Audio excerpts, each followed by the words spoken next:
Hello Year 7, welcome to this lesson all about the speed of dissolving. I have a hypothesis. My hypothesis is that I think that sugar cubes will dissolve faster if you crush them up first. Now we know that at primary school you do a lot of work about fair testing, and that's really what this investigation is about.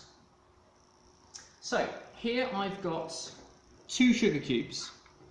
I've decided that I'm going to use the same type of sugar. I could have had brown or demerara sugar, but I've just gone with white sugar, and I've got 2 cubes.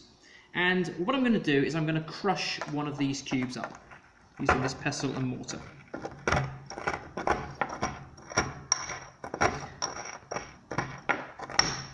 Now I think that this cube is now going to dissolve faster than that one, but what I've got to try and do is get some results to prove that.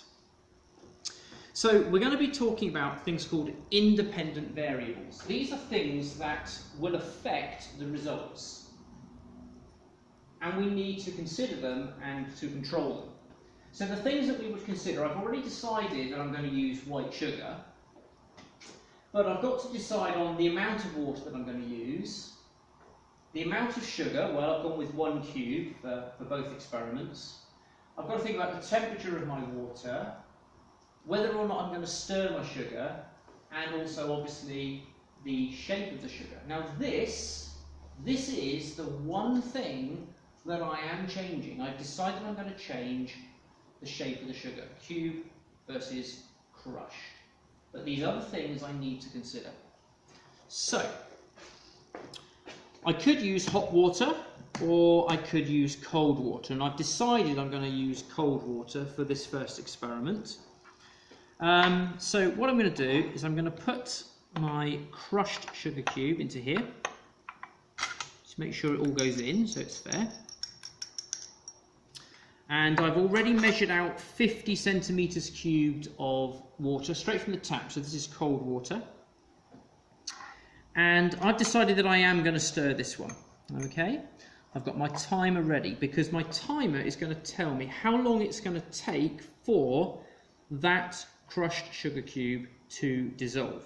And that is my dependent variable, okay? My dependent variable, the time it takes for the cube to dissolve. So I think I'm ready to go.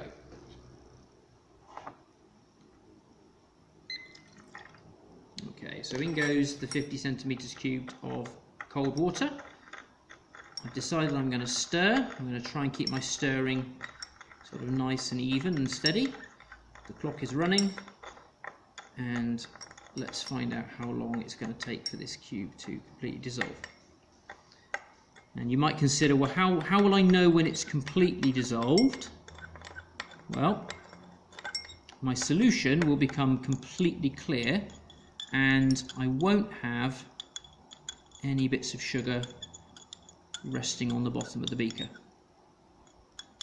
I'll try and give that a good stir, and I think it's gone. I'll stop my clock, and I would say that that is 49 seconds. So the result for the sugar cube, the crushed sugar, sorry, because I crushed that one, is 49 seconds. And what I would now have to do is to repeat that experiment with the cube that I'm not crushing. So I'm not going to crush that cube, but I'd like you to think about, should I be using hot water or should I go back to cold water? Should I stir the second experiment or not? What would be fair? How much water should I use? I used 50 last time. Should I be using 50 this time as well? Or should I use a different amount? So be thinking about fair testing. So you would now repeat the experiment, this time using the cube of sugar. We get the second result up here, and then we would be able to decide whether my hypothesis was correct. So was I correct that sugar cubes will dissolve faster if they are crushed first? Okay, thank you.